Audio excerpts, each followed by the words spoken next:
Selamat pagi siswa-siswi SMA Dharma Yuda kelas 10 IPA dan IPS. Bagaimana kabarnya hari ini? Semoga kamu dalam keadaan sehat selalu. Pada pembelajaran minggu yang lalu kita telah membahas tentang berpikir secara diakronik. Jadi pada pertemuan kali ini kita akan membahas tentang berpikir secara sinkronik. Sebelum lebih jauh membahas tentang sinkronik, kita lihat dulu apa pengertian daripada kata sinkronik. Mungkin kamu sudah sering mendengar kata-kata sinkronik. Jadi artinya antara pikiran dan tubuh itu berjalan secara sinkron. Yang pertama kita bahas adalah berpikir secara sinkronik. Mungkin anak-anakku sekalian atau siswa sekalian sering mendengar kata-kata sinkron. Badan dan pikiran harus sinkron, yang artinya harus sejalan. Itulah kata-kata sinkron dalam kehidupan sehari-hari. Sedangkan asal-usul kata sinkronik berasal dari kata Yunani. Kamu tahu Yunani nak? Sangat jauh di Eropa sana. Berasal dari kata Yunani yaitu yang pertama sin, yang artinya dengan, dan kronos yang artinya waktu.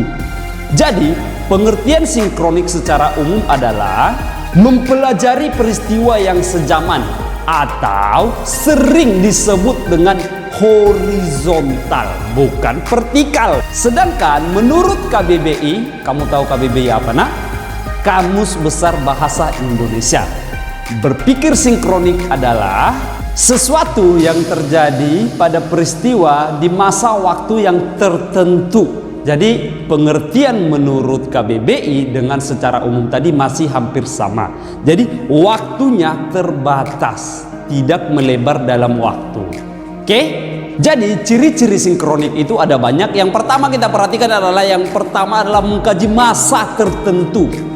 Yang kedua menitik beratkan pada struktur. Yang ketiga tadi adalah bersifat horizontal, no vertikal. Yes, you ingat itu. Yang keempat adalah kajian atau cakupannya itu lebih sempit. Kenapa lebih sempit? Karena hanya terbatas pada waktu tertentu. Misalnya tanggal 17 Agustus tadi. Itulah dia ciri-ciri daripada berpikir secara sinkronik. Sedangkan menurut Galtung itu adalah seorang sejarawan dunia yang terkenal.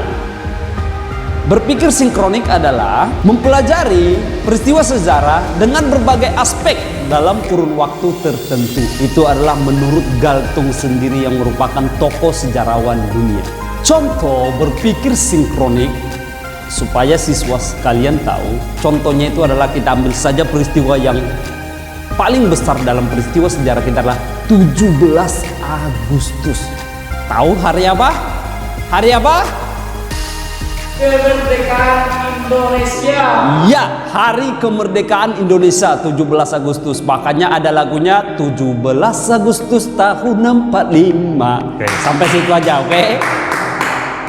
Jadi pada 17 Agustus kita akan fokus mencari tahu apa yang terjadi pada tanggal 17 Agustus 1945. Mulai dari pagi ketika Soekarno-Hatta diculik ke Rengas Dengklok dan dirumuskan proklamasi di rumah seorang Laksamana Maeda Jepang. Disitulah awal bangsa kita. Lalu diproklamasikanlah kemerdekaan kita di Jalan Pegangsaan Timur nomor 56. Itu adalah sejarah bangsa ini. Jadi itu adalah ciri diakronik. Ingat selalu supaya tidak melebar dalam waktu. Oke? Kalau diakronik itu melebar dalam waktu, tapi ingat sinkronik terbatas dalam waktu. Pelajaran yang kedua adalah konsep ruang dalam sejarah pastinya, bukan dalam geografi. Mungkin anak-anakku sering mendengar kata ruang. Ruang itu apa? Karena kamu atau kita sudah belajar dalam pelajaran geografi. Mungkin ruang itu apakah ruang kelas atau ruang sekolah? Jadi kita cari tahu dulu pengertian ruang secara umum. Ruang adalah tempat di permukaan bumi, baik itu keseluruhan ataupun sebagian, baik itu darat, udara, dan laut. Oke, baik itu tanah, itu semuanya adalah ruang. Berarti kamar kamu apakah itu ruang? Pastinya iya. Kelas kita ini apakah ini ruang? Pastinya juga iya. Jadi segala sesuatu yang ada di permukaan bumi ini, baik yang ditinggali manusia, baik yang tidak ditinggali manusia, itu adalah semuanya ruang. Atmosfer apakah itu ruang? Iya, itu adalah ruang. Jadi segala tempat di permukaan bumi ini. Oke, kamu mengerti? Yang menjadi pertanyaan besar sekarang ini, apakah ruang yang satu mempengaruhi ruang yang lain? Itu yang menjadi pelajaran dalam sejarah kali ini. Coba kamu pikirkan sejenak, apakah ruang yang satu mempengaruhi ruang yang lain? Contoh, keterkaitan ruang antara yang satu dengan yang lain adalah, kita ambil contoh daerah di Indonesia. Pernahkah kamu mendengar kejadian atau peristiwa banjir di kota Jakarta? Mungkin setiap tahun kita melihat di berita bahwa terjadi yang namanya banjir di Jakarta. Penyebab banjir di Jakarta adalah adanya curah hujan yang tinggi di daerah Bogor. Berarti dalam hal ini, daerah yang tinggi akan mempengaruhi daerah dataran rendah. Ingat, sifat dari air adalah, kalau kita belajar dari pelajaran SD, mengalir dari tempat yang tinggi ke tempat yang rendah. Itu adalah sifat daripada air itu sendiri. Sehingga ketika ekosistem hutan di Bogor tidak bagus, akan mempengaruhi yang namanya banjir di kota Jakarta. Jadi antara ruang di Bogor dan ruang di Jakarta itu saling mempengaruhi. Contoh yang kedua adalah kehidupan di kota berbeda dengan kehidupan di desa.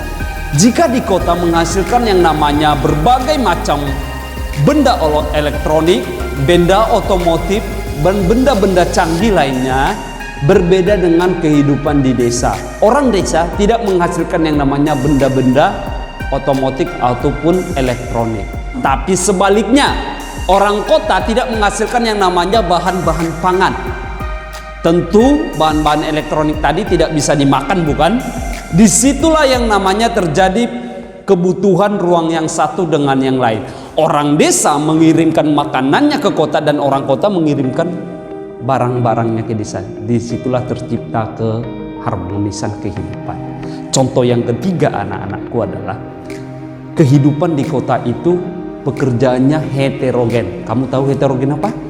Coba pikirkan heterogen dan homogen. Heterogen itu artinya adalah berbagai macam pekerjaan.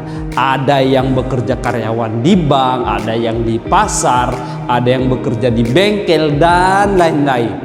Oke, sedangkan di desa pekerjaan cuma satu sektor, yaitu sektor pertanian. Sehingga banyak orang desa yang pergi merantau ke kota untuk mendapatkan yang namanya pekerjaan. Disitulah ketergantungan ruang yang satu dengan yang lain sangat diperlukan dalam sejarah. Dan ingat, dalam ketergantungan ruang dan sejarah diperlukan juga yang namanya waktu. Karena waktu dalam sejarah sangat diperlukan dalam penulisan sejarah. Bayangkan, jika tidak ada ruang, tidak ada waktu, apakah mungkin terjadi sejarah? Tidak mungkin. Harus ada juga yang namanya pelaku. Jadi itu adalah hal-hal yang perlu dalam sejarah. Pelaku, adanya ruang dan waktu. Saya berikan contoh satu. Proklamasi 17 Agustus terjadi di Jalan Pegangsaan Timur nomor 56 oleh Presiden Soekarno. Dari sana bisa kamu lihat telah melengkapi 3 hal. Yang pertama, ada pelaku atau orang, ada tempat yaitu Jalan Pegangsaan Timur atau ruang, dan ada waktu 17 Agustus. Itu adalah contoh. Masih banyak peristiwa lain yang bisa kamu buat dalam bentuk contoh nantinya. Kesimpulan pembelajaran kita bersama Sir Donald Manalu Jr. adalah bahwa berpikir sinkronik itu adalah berpikir peristiwa sejarah dalam kurun waktu tertentu, tidak melebar dalam waktu. Oke? Yang kedua, ruang sangat diperlukan dalam sejarah. Jika tidak ada ruang, tidak akan ada namanya sejarah.